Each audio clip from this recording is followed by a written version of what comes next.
Welcome to the St. Luke's Health Talk series, where we bring virtual live events and opportunities to you, our community members. To find additional offerings, please go to stlukesonline.org/health talks. I'm Sarah Hagerly with St. Luke's Community Health. I'm a program coordinator, and we have a few housekeeping tips for our event today. You will have an opportunity to ask questions. Next slide, please. Through the chat, the Q&A feature. Find the Q&A icon, typically on your right side, type in your questions. Please add questions throughout the presentation and we can answer them at the end.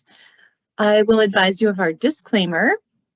The information in our video should not be construed as medical advice. This video is property of St. Luke's and will be made available to you for educational purposes for a time.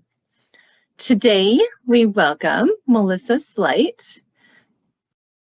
She is a board-certified lifestyle medicine practitioner, registered dietitian nutritionist, and licensed dietitian. She works at St. Luke's Lifestyle Medicine Clinic in Twin Falls. Her talk today is Eating Well and Less Dough, Making Your Food Dollars Count in the Kitchen. Melissa, welcome, and thank you for presenting today. Thanks, Sarah. I'm excited to be here. I love teaching people how they can improve their quality of life with nutrition. So today, of course, this is what we're going to talk about. We know food prices have gone up recently, and so how can we kind of help combat that a little bit so it's not becoming such of a burden, okay? I want to start with the question, is eating well more expensive than eating poorly? Sometimes we think that's the case, but maybe we have a definition of eating well in our mind that doesn't really match up with maybe what it could be, okay? You see a lot of these things listed here, not necessarily required for eating well, okay? And some are just kind of extras, I would say, and really don't even have a lot of science behind if they're actually beneficial for eating well or not. Okay, so let's reset our expectation of what eating well actually looks like. Okay, I don't know about you, but when I grew up, my parents made homemade wheat bread in the bread maker and sent us a sack lunch every day to school, and I was super annoyed because we didn't get the Cheetos and the ding dongs and all the extra stuff or the Lunchables or whatever, right? Grateful now, of course, but sometimes it's going back to the basics. Eating well doesn't have to be expensive and it doesn't have to be fancy. It really can be quite basic, nutritious, but tasty at the same time, okay? It can also look like this, okay? You can see a wide variety through our grocery stores and even in something like a farm stand where we can find lower priced items that are really beneficial for us. Okay, so let's start with our kitchen tools. Okay, we do need to have a few things in our kitchen to be able to prepare food, okay? But it doesn't have to be a ton. I mean, there's a million gadgets out there of what we could get or what we could buy, right? Here's kind of a simple list, starting with knives. If there's room in the budget for one knife, I would recommend an 8-inch chef knife, okay?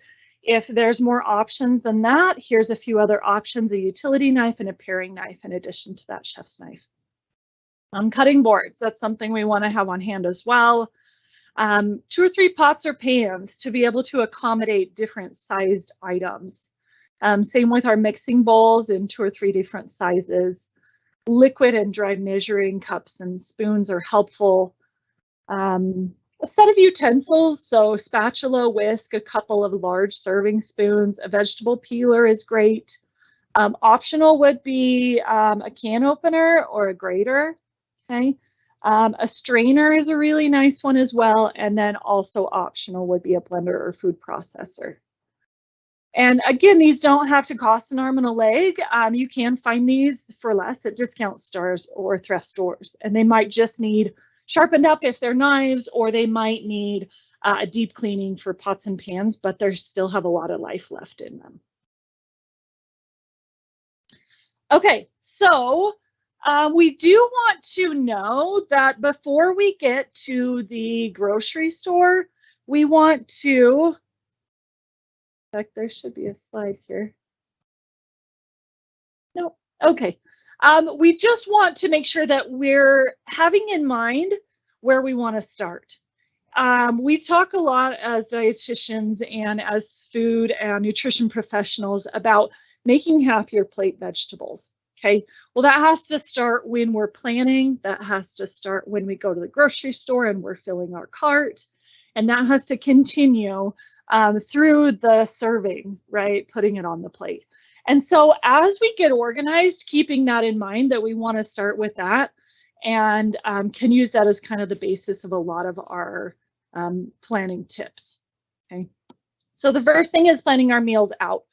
Some people like to do this on a weekly basis. Some people like to do it on a monthly basis. Set a budget to go along with it. Do whatever works for you. Find a time in your week that you can sit down and do this. And then same with the grocery shopping. Find a good, consistent time for that. It's helpful to understand, what do we already have? Do we have things in our freezer and our pantry that we could use? Okay, and maybe even need used up that we could start with. And then maybe we don't need to purchase duplicates. In lifestyle medicine, we encourage something called a whole food plant-based eating style. And that definitely includes meatless meals from time to time. Okay, some people choose to do this every day. If you're just starting out and want to try this, this is a really great way to save money. Meats have gone through the roof expense-wise. So alternatives for that could be tofu or eggs, beans, nuts. All of these things have really nutritious protein sources in them, and they're really affordable options as well. Okay. There may be discount stores or other membership warehouses in your area. Just be careful, because some things, they might kind of lure you in with a cheaper cost for some items, but not necessarily true for others. So just kind of keep your eye out for prices on things. One of my favorite places to buy really inexpensive pantry items is Dollar Tree. Okay, you can find spices for $1. You can find, and I guess they've gone up to $1.25 recently.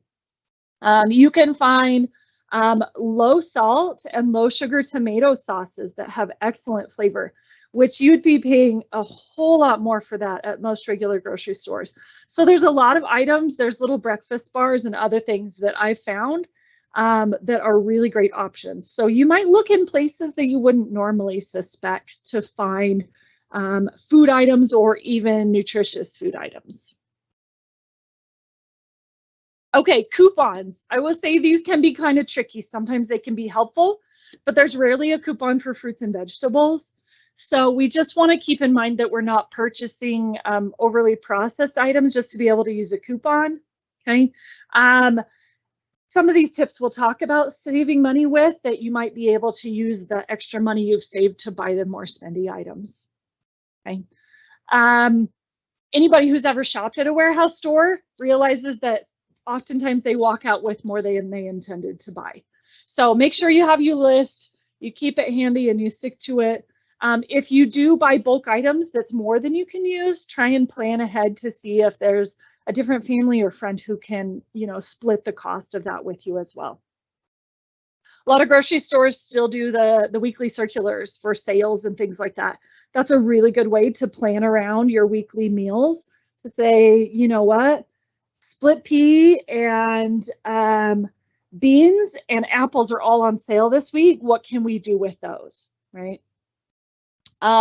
Using grocery store bags. This is something that's reusable bags. Sometimes you can get a discount if you bring these to the store. So find out if that's an option where you shop. And then plan some time at the grocery store. If we're just rushing in and rushing out, that's maybe not necessarily enough time to be able to compare some of the prices or to compare labels. So if that's something that you're really trying to focus on, spend just, about an hour or so to be able to do that. All right, let's move on to money saving tips. Okay, we talked about planning menus, but write out that shopping list. Okay, take that with you And then I would say even split it up. I hate shopping off a shopping list that just has random items listed on it. I try and organize it by category of the store. So there's like produce in one section and it's all written close together. And then there's like the canned goods that are in another section, or the baking products in another section. That helps make your trip to the store much more efficient. All right, we talked a little bit about buying in bulk, but there's a lot of things that you can have on your shelf that you use a little bit of at a time, but they have really long shelf lives, okay? So you can see some of these things listed here: dried fruit, whole grain pasta, brown rice. Nuts I like to buy in large amounts, but they can go a little rancid if you keep them on the shelf. So I like to keep them in the freezer until I'm ready to use them, and then I put them in the fridge, and then I use them at that point. Okay. Beans, peas, and lentils are also another great example of what we can stock in bulk. Okay. Buying local if possible. This doesn't have to mean expensive if we're buying local. There's a lot of options that we have here, including farmers markets that aren't that expensive, and we'll talk more about that later. Eating seasonally is a really, really good way to save money. When food is at the peak of ripeness, there's usually an abundance, and so we usually see the savings there in the prices. So citrus is really popular in the winter time. Berries and lots of our vegetables are popular in the summer. So make sure that you're focusing on this. Another reason why this is helpful is because it tastes so much better. We've all had a tomato about this time of year that just kind of tastes meh. But if you eat one in August, it's awesome. Okay. And so we don't have to like spiff up our food much if we're getting food that really tastes great in season. And then making the healthy choice the easy choice, keeping a fruit bowl on the counter so it's cut up and in reach, keeping vegetables in the fridge that may already be cut up, so that all we have to do is pull it out and it's ready to go when we want a snack or a meal. A few other things is try growing your own herbs. They're really easy to grow. They don't cost much.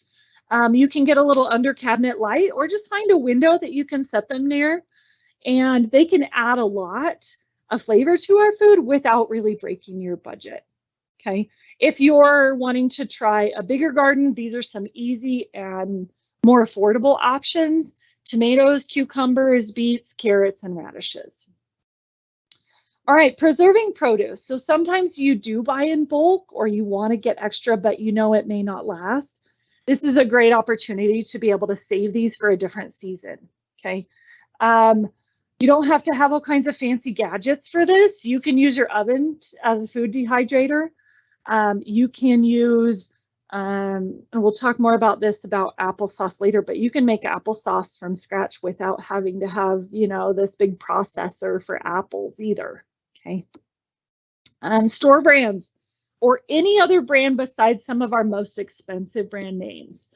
Oftentimes they can be healthier, and they're often much cheaper too. So look at the price, but look at that ingredient list. You'll see listed what you should expect to see, just like in a recipe. Okay, and compare that with some of the other brands and other prices as well. This is one of my favorites for time saving too, is cooking and freezing. So when you make something like dinner, make up a double batch of it, and then you'll have leftovers for the next day, or you can save the other half of it, freeze it for when you have less time to make food later. And you've already saved a lot of money doing that too, because you're cutting everything at once. You're using a lot of the extra scraps and things that you normally, you know, might go to waste or something like that. Okay, so once we get to the grocery store, there's a lot we can do to save money while we're there. So of course, supermarkets are designed to get you to spend more money there. But there's a lot of things that we can do while we're there. Pay attention to the unit price. Okay, if you've ever seen this, basically what it tells you is the price per ounce or the price per pound of a product. And you can compare that to a lot of different items to find out what you're actually paying for that item. I also like to look, sometimes they'll have little stickers that say WIC. next to them. What that stands for is Women and Infants and Children. That's a program that is built in with the federal government to provide low-cost items that are really nutritious for that age group. I like the part that it's extra nutritious at a good price. And so if you see that item, even if you're not on the WIC program, that's just kind of a great, signal to you that this is a low-cost nutritious item. So look for something like that. When you're looking at produce, prices vary constantly. It can even be from day to day that prices are varying in the stores. So when you go in, what I like to do is look for as close to $1 per pound as possible. Okay. I went in the store the other day and was looking at berries, and one of them was like $8 a pound or something. We skipped the berries that week and we went for something else. So try not to be too choosy about what you're getting that week. If you can substitute something because it's a cheaper price, there's a lot of flexibility with the way we cook, and I'll show you some resources later that will kind of build your confidence in how you can make some of those substitutions. All right, beans and rice, these are excellent buys. They're usually very, very affordable. They're very filling, they're very nutritious, and they're very inexpensive. If you're not quite sure how to cook these, there's lots of resources online, or get yourself a cookbook, but really we soak the beans or chickpeas overnight, or if we're gone during the daytime, we rinse them and then cook them for dinner. So it's really quite simple. Okay. All right, when we're talking about eating meat, we know that it can, a little bit can go a long ways. So we like to use meat as a condiment to save money, right? Because it can be expensive, but also for nutritious reasons too, okay? We can use less expensive foods like vegetables, beans, or whole grains to fill us up. Oftentimes, I think we get in the mindset that fresh produce is more expensive than other foods. But when we're talking about $1 a pound and meats at like $6 or $8 or $10 a pound, we're really seeing that there's a big difference there, okay? One thing we really want to keep an eye on is our processed meats like bacon, sausage, ham, or lunch meats.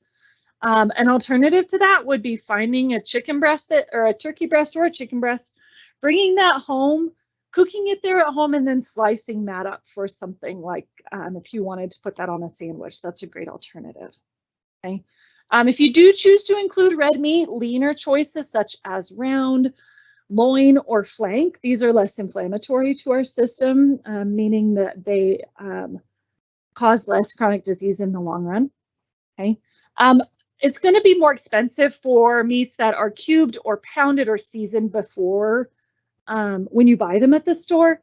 So instead, choose the plain cuts and then do some of the seasoning yourself at home. You'll save a lot of money that way. Tuna fish or canned salmon or other frozen fish is often a really good buy and is a great alternative to things like other meats that might be higher in fat. And then when these are on sale, buy extras of these. Divide them into smaller packages when you get home, and then you can use them for future use. Some people even like to cook them up right then so that they have cooked items on hand to be able to add to a dish later to save a little time.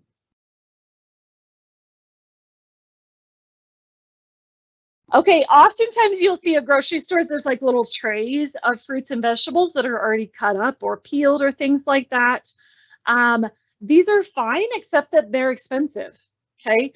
And so if you're wanting to save money on these, prepare them at home instead, okay? It's gonna take you a few minutes, but really less than 5 in the long run, and will save you quite a bit of money down the road. Buying dried herbs is an excellent option instead of fresh, okay? Some herbs can be quite expensive, and if our recipe is calling for that, we're not really maybe sure what to use instead. Just go for the dried option. You do need a smaller amount of dried, which means that your dollar's going to go further there. Okay. As Americans, we believe in cheese and we believe in lots of it. Okay.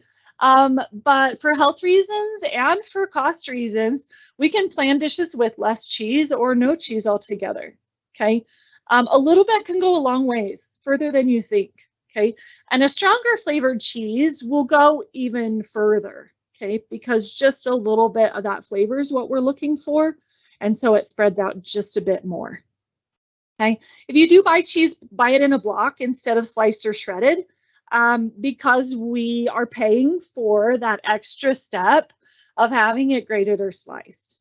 Okay.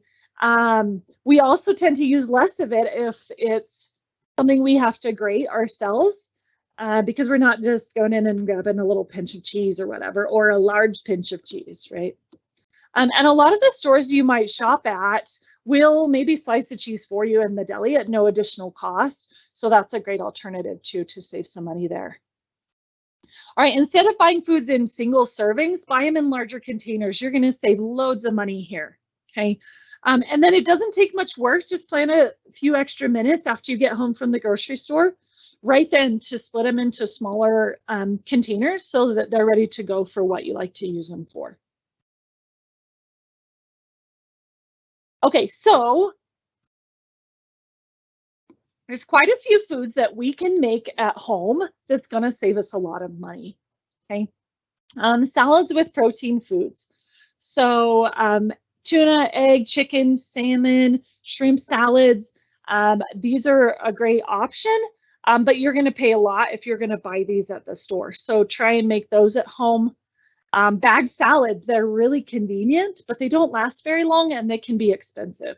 Okay. It's really not much more time to buy a head of lettuce and slice it up and use it in place of that bag.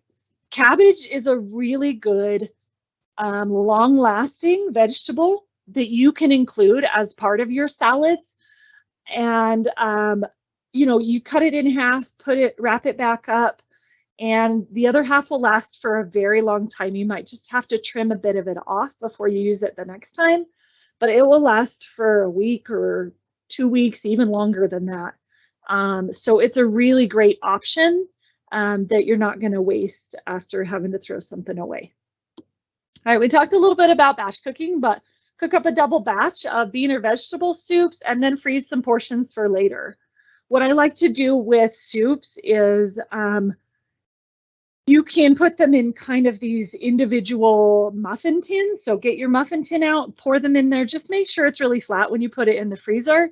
Once it's frozen, pop it back out and then put them in a larger bag so that you have kind of an individual portion. Or if you still intend to make the whole batch up, it just thaws a lot quicker when they're in smaller individual portions. Okay. A fruit salad bought at the store can cost a lot, especially pre-cut up fruit. So try just buying regular fruit at the store, cut them up at home. They'll last longer as well, and you'll save loads of money that way. Hey, vegetables, you can prep your own at home. There can be really pricey things like already peeled garlic, already sliced carrots, or cubed butternut squash. I've seen sliced peppers, all kinds of things like that. It doesn't take much time to do these vegetables at home, and you can even plan a little period, like I said, when you get home from the grocery store, that maybe you cut a few things up for the rest of the week if you know what you're putting in which dish. Okay. And they do tend to last well like that. If you're not quite sure how to do some of the cutting or whatever, we've got some resources I'll show you at the end, so that you can feel more confident with cutting up some of these things that maybe you're just a little unfamiliar with. All right, pre-made sandwiches. They can kind of just be really loaded with calories and quite a lot of lunch meat. So try these make-at-home options. This first one is peanut butter and sliced banana. It's one of my favorites, but it's really good with just about any other sliced fruit. So just cut it really thin, but peaches, apples, strawberries, I mean, kind of whatever's in season is really great to add there on your sandwich. Okay. We don't often think of a veggie sandwich, but that's a great alternative too. So we've got, you know, quite a bit of our tomato, lettuce, and cucumber. Load that on your sandwich, and that can be, you know, a really great filling meal. We want to go with something like tuna. Oftentimes we'll mix the mayonnaise into the tuna first, but what I would say is just put the tuna on with the lettuce, tomato, and then spread the mayonnaise on just a little bit onto the bread like we normally would with a sandwich. You'll notice that it gives it the same moisture, but you'll use quite a bit less of the mayonnaise than usual. We don't necessarily need a lot of lunch meat, so we can really dial this back. Just 1 ounce is sufficient. And then we can see something like a mashed avocado is a great alternative to use in place of something like mustard or mayonnaise. And then hummus is something we could use as well. If you're not familiar with hummus, it's a garbanzo bean or a chickpea dip, and it's great as a sandwich spread, really nutritious as well. Okay, scrambled egg cooked with spinach, sliced tomato on a whole wheat English muffin. So it doesn't even just have to be bread. If there's other things you like, try those instead. All right. Even our desserts, sometimes we'll just buy them at the store, but you're going to save a lot of money doing this at home. And you can adjust it a bit. You can decrease the sugar and fat by about 1/3 each and make a substantial change with your nutrition. All right, pancake mix is another one that's really inexpensive to make at home, but can be kind of costly if we're buying it pre-made at the store. So really a lot of things that we need for pancake mix is just whole grain flour, salt, and baking powder. There's not much more to it. And then when we're ready to cook, we just add something like milk or eggs or both. It just depends on, you know, the taste we're going for. Okay. Some people even just use water in theirs and it still turns out really great. So, all right, granola. This seems kind of daunting, but you can make up a batch of granola in your oven. So rolled oats, dried fruit, and nuts, that way you can customize it to what you want. Granola is one of the most expensive foods per ounce that we can buy in the grocery store. So why not kind of customize it at home and then make your own up? Trail mix, this would probably be up there too with being some of the most expensive, okay? So find your own. Use whatever dried fruits and nuts. You can buy these in the bulk section in whatever amounts you like, and they're usually cheaper than the regular section of the store. And then you can divide these out in smaller bags. Dips. We talked a little bit about hummus, but something like fresh salsa or a black bean dip, these can be done at much less cost than purchasing from the store. All right, muffins are a favorite of a lot of people, but they can really be more like cake, okay? And they have really heavy portions, so bake your own healthier versions at home. This could be a variety of things: corn muffins, zucchini, banana, blueberry, kind of you name it. There's an option out there for that. Side salads, coleslaw, pasta salad, potato salad. Use about a tablespoon of mayonnaise per serving or a tablespoon of oil per serving. This will lighten it up quite a bit and save you money in the long run. So a great option there. Macaroni and cheese doesn't have to come from a box, okay? Much more nutritious if we're making a homemade batch with whole grain pasta, low-fat milk, and real cheese. Okay. Salad dressings, this is another one that kind of seems a little daunting to people, but salad dressings are really easy to make at home. Okay, something like balsamic is easy, ranch or honey mustard literally takes like 2 or 3 minutes, and you just shake it up in a jar and you're good to go. Okay. All right, a few more. We talked about the apples earlier, but making applesauce is really easy.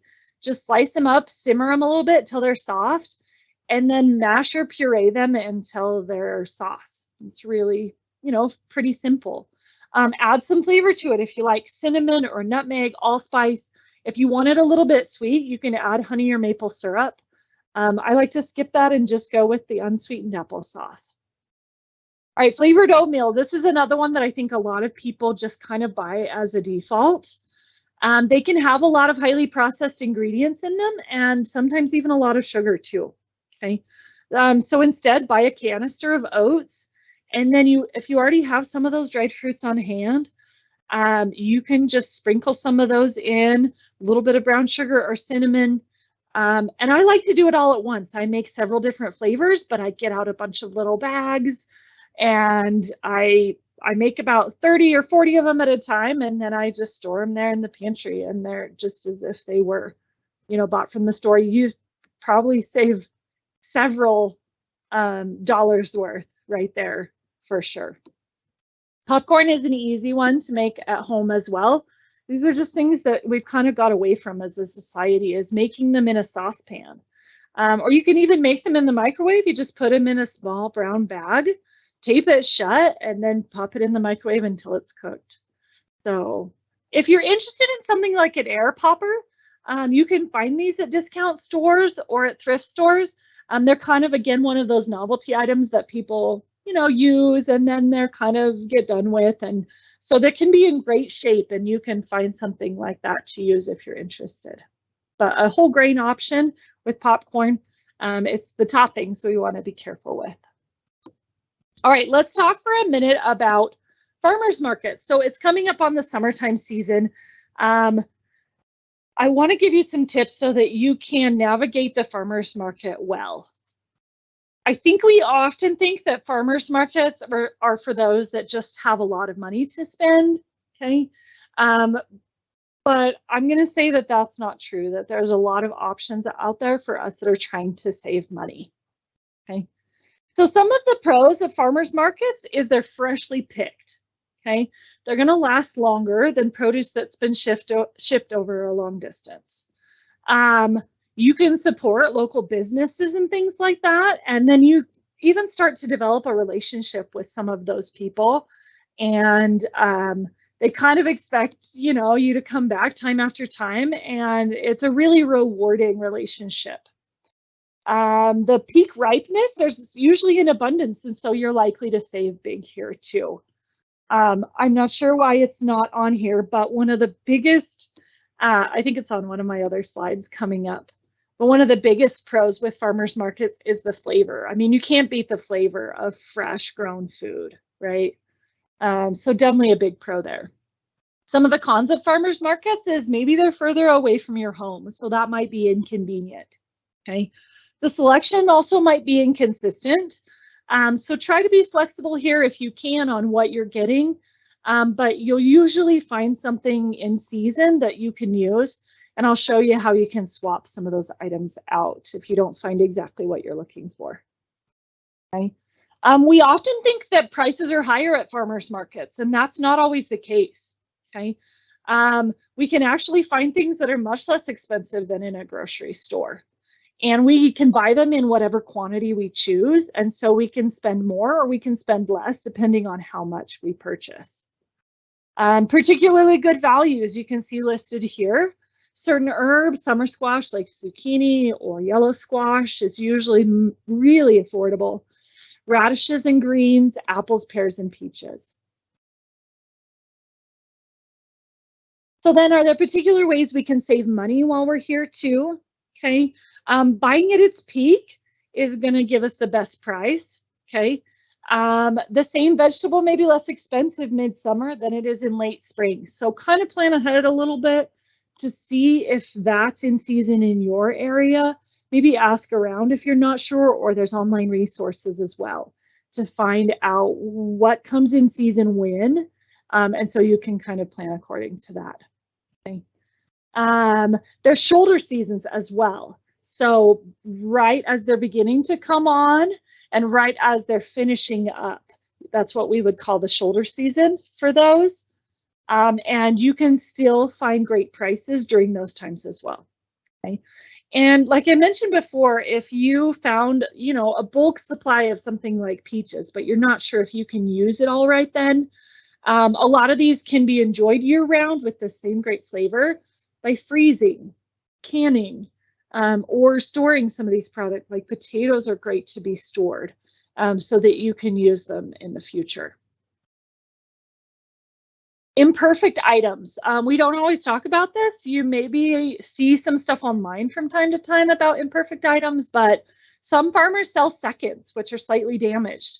And you may even be able to get these at your supermarket, and they're usually a great savings. So just ask if that's something that you may be able to get your hands on. There may be absolutely nothing wrong with them. They may just look funny, or they might be larger than most of the others, or they might be smaller than most of the others, but still a great option to use when we're making meals. All right, a few other options that we can do is using the entire plant. Oftentimes we'll just chop off the top and out goes, for carrots or beet greens or anything else like that. We just kind of separate it and throw it away. Okay. There's a lot that we can do with what we chop off. So try and use the entire plant if possible. If you're not sure how to use these, there's online resources too that we can show you on how to use some of these extra items that, normally would just go to waste. And then there's a lot of talk around just using less because the flavors are so strong. There's a lot that we can get away with just using less than a recipe calls for. So think about, do I really need this much of the cilantro? It's got an excellent flavor. I think I could do with just a little bit less. That helps your product last a little longer too. Okay. Again, if our focus is just on 5 or 6 ingredients, we really taste the flavor of those rather than really needing everything added into that dish. Onions, garlic, and herbs. These are really good examples of how we can use less with these and have our food dollars last a little longer, but still get the flavor that we're looking for. Okay, some of these resources that I have, we'll spend the next few minutes just looking over these. Cooking Matters is a organization that teaches cooking classes all across the country to people that maybe were never really taught how to cook or that are interested in refreshing their skills. So we'll take a second to go over there. And then the second resource I wanted to show you is the American College of Lifestyle Medicine. This is the organization that my clinic is based upon. It's a physician certifying body that talks about the science of how we can use food as medicine and really improve our health while eating nutritiously, but also while we're saving money at the same time. Okay, so this first website here, and we'll give you these resources so that you can access this too, because there's a lot of stuff you're going to want to go back and reference here. There's lots of different topics here. We talked a lot about budget hacks already, but there's cooking basics or kids in the kitchen, simple swaps. This was one I did want to show you. When we're talking about being flexible with our ingredients that we buy at the store, it's helpful to also know that we have to be flexible in our recipes, right? And so if something calls for one of these ingredients, it's helpful to know that we can substitute these out. So instead of berries, we could substitute in some of these other items, cherries, bananas, grapes, stone fruit. If it's being cooked, then we could substitute these other foods in instead, the cherries, the grapes, or the stone fruit, okay? There's a lot of these resources that we can use to be able to be really flexible in what we're cooking or what we're eating. Same with your vegetables. There's a lot of variations here on what you can substitute.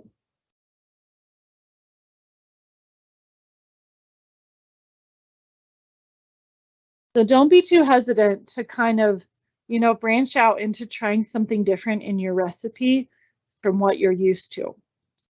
Okay. Another one I wanted to show you is the cooking basics area. Knife skills. We talked about, having a good knife that's sharp, but also really knowing how to use it. So here's some shopping tips on buying knives. If we click here, we can have some safety tips with knives, and then actually using the knife. How do we hold our hand? What are we doing with the actual produce or whatever itself? Is there a certain place we should put it? This can all be really helpful because we're not chefs, right? So we don't just know this kind of stuff. There's several cooking terms in here as well that I think is helpful because we don't always know the difference if we're talking about some of these things. So this can be a really great glossary here of what these terms mean. Different common abbreviations. If you're new to some of these abbreviations, they can be quite confusing. We see TSB or we see TBS. Is that the same? Is that different, right? These can be helpful for us as well. How to measure out some of these things that maybe we're a little less familiar with. And then down here at the bottom, one thing I wanted to show you is how long does our food last? Okay, we've talked about fresh items, but freezer is a great opportunity to buy foods that can save us a lot of money. So buying produce frozen doesn't always have to be fresh, but then how long can it stay in our freezer? How long is it best if in the fridge? So there's a lot of these things noted here as well. Most of our produce is fine to stay in the freezer for a while.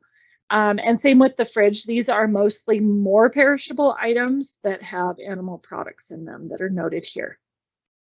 Okay. You can click on these little buttons and see different tips about freezing it or thawing it appropriately. And down here at the bottom, this is the one I kind of wanted to show you. I won't spend the time today, but this video is how to cut a whole chicken. Okay, we can save a lot of money if we're buying a whole chicken and then cutting it up once we get home. A lot of people have never done that, but you ask our grandmothers, and that's something they did quite often for a lot of people.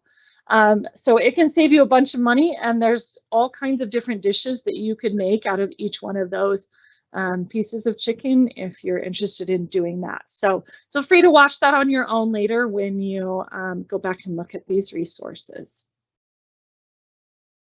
All right. Another one I wanted to show you was nutrition basics. Sometimes as dietitians, or even with the media, we hear a lot about diets, right? And really what we're talking about is just the way we eat, okay? We're not talking about making drastic or extreme changes to our eating or really limiting the kinds of foods we should be having. More so, I would say, let's focus on including the foods we're really missing out on, okay? Americans don't get a lot of fruits and vegetables. They also don't get a lot of beans or whole grains. Same with the nuts and seeds. And so if we can reintroduce those foods in as our top priority, that can be really helpful. So here's some good tips here on are vegetable heavy diets beneficial for us? And the science really says that it is, okay? And that we know that it helps reduce risk of chronic diseases. And we do know, of course, that there are foods like donuts or Oreos or things that would be considered to be vegetarian, but that are still loaded with highly processed or really calorie dense ingredients that we just don't need that much of. Okay, so focusing on fiber, that's one that's down here. How much fiber do we need? We just aren't getting enough. We want to get about 25 to 40 grams of fiber a day, but we want to do it slowly because it can bother our digestive system if we do it too quickly.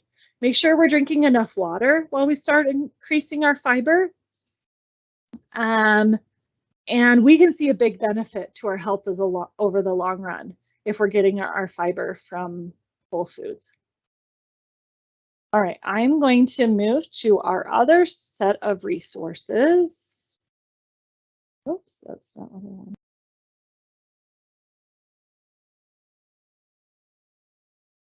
There we go. You'll get this web link as well, but this is for the American College of Lifestyle Medicine. These are patient handouts, but feel free to use these. They're open to the public and not intended just for use with patients. You don't have to be a medical professional to use these. This talks about the 6 pillars of lifestyle medicine, which is whole plant-based eating, physical activity, stress management, avoidance of risky substances, restorative sleep, and social connections. And there's a couple different nutrition resources on here that I really like. This first one is how to use food as medicine and how to start eating this way. Kind of a jumpstart guide on how to do that. The second one here is the one that I wanted to draw our attention to today. That is low-cost meals for eating more whole food plant-based. So again, we tend to think that eating this way might be expensive, but hopefully I've given you enough tools today to realize that that doesn't necessarily have to be the case and that we can make affordable meals that are really nutritious for us.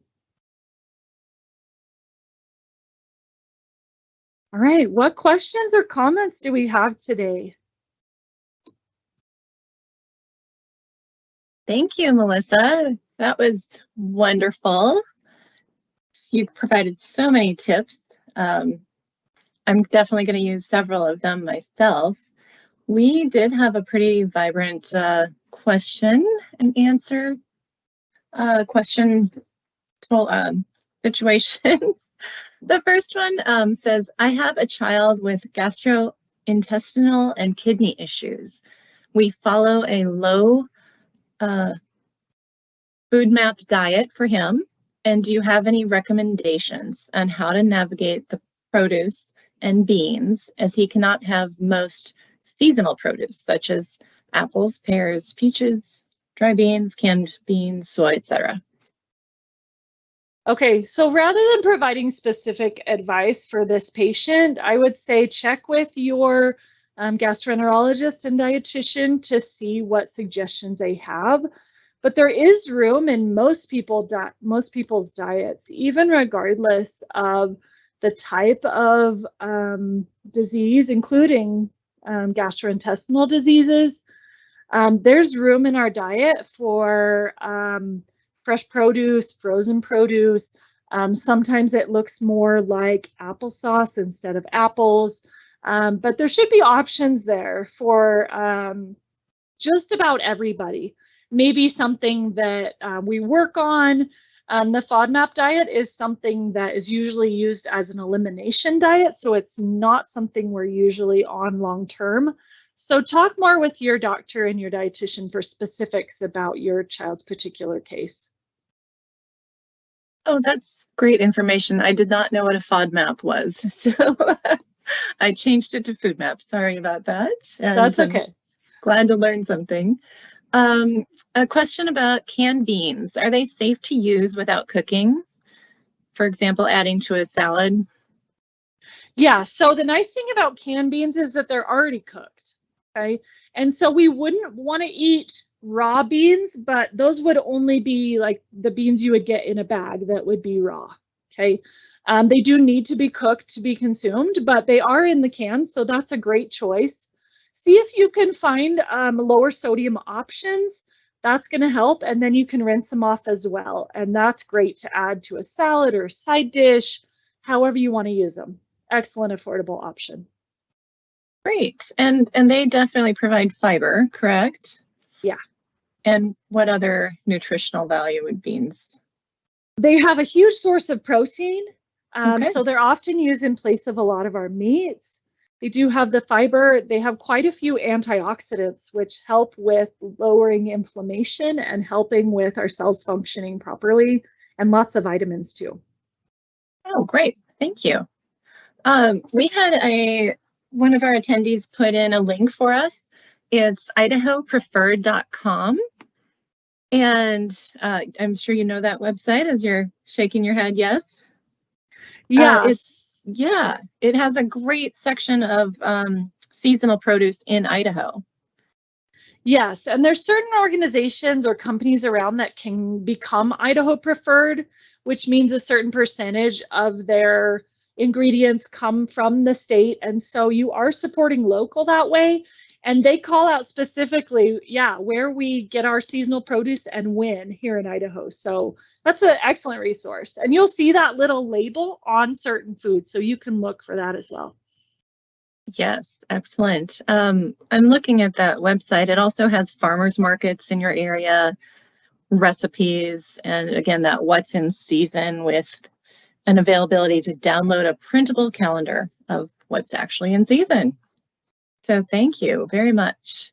And then the same awesome attendee said, believe it or not, you can put a staple or two in your plain paper bag in the microwave when doing popcorn. I haven't been brave enough to try it, so I've always used tape, but I'm glad to hear that it works okay. Yes, I'm not brave enough either. And I've just folded a paper bag 2 or 3 times and not even used tape. So perfect. Yeah, it works great, but popcorn's a good snack for people. Let's see, there's a question about a person who is gluten-free, I have to buy certified gluten-free due to allergies. Products cost 3 to 4 times as much. Do you have ideas for those types of foods? Yes, I would say that there's a lot of foods that are naturally totally free of gluten. Things like potatoes are great resources. Sweet potatoes are good options. Corn, that's a great resource. Oats, those are also naturally free from gluten. Just depends on the manufacturing company if they process other grains or things. But there can be quite a few. Quinoa is another one that doesn't have any gluten in it at all. And so we don't necessarily, I mean, it can be tricky to kind of manage through the ingredient list when we're looking for something like gluten, but our fruits and vegetables are all gluten-free. So you can still find some pretty reasonable options that don't have that really hefty price tag. Beans are also gluten-free in every form, so that's another one that would be a good resource. Those are good suggestions too. The next question is another good lunch option, or it's maybe a statement. Another good lunch option is mixing canned chicken, mashed avocado, garlic, salt, and cilantro for spice. It's delicious, and the avocado takes away the need for mayo. Serve on bread or lettuce. Perfect. Yeah, and you can do that with tuna as well. So it looks green, but of course, what would you expect with the avocado? But it tastes great. Yeah, that's a great tip. We had an attendee just share that we can find unit calculators online, either on app stores for your preferred phone, and also on your favorite search browser. So if you wanted that as an addition to using that in the grocery store for unit price, I've noticed multiple stores also will show a unit price for us on their price tag, which is helpful. Okay. And another statement, intermittent fasting has great health benefits and saves on dough as well. Do you have thoughts on intermittent fasting? We just want to make sure that we're not missing meals that can provide really nutritious nutrients that we really do need. So making sure we time that intermittent fasting appropriately. It's great to do overnight and, towards the first part of the morning or the early part of the evening. That way we're not missing a lot of our really needed nutrients that a lot of us have a hard time getting in even regularly. So. Great, thank you. I did add something in the chat as well. It's a resource called findhelpidaho.org. Findhelpidaho.org is a nonprofit website. It's supported by St. Luke's, and it is great. It takes you to a zip code finder in Idaho, and it has food and nutrition resources, including food pantries, food assistance, nutrition options, and a lot of other low cost or free or reduced cost items. So if people want to find a food pantry, farmers markets, things like that, that's a good resource as well. I don't see any other questions, and I want to say thank you so much to Melissa Sleight for talking to us today. I learned quite a few tips that I said I'm going to use, and I'm very excited to share that with the community. All right, we'll end our talk today. If you want to look at other health talk information, again, it's St. Luke's online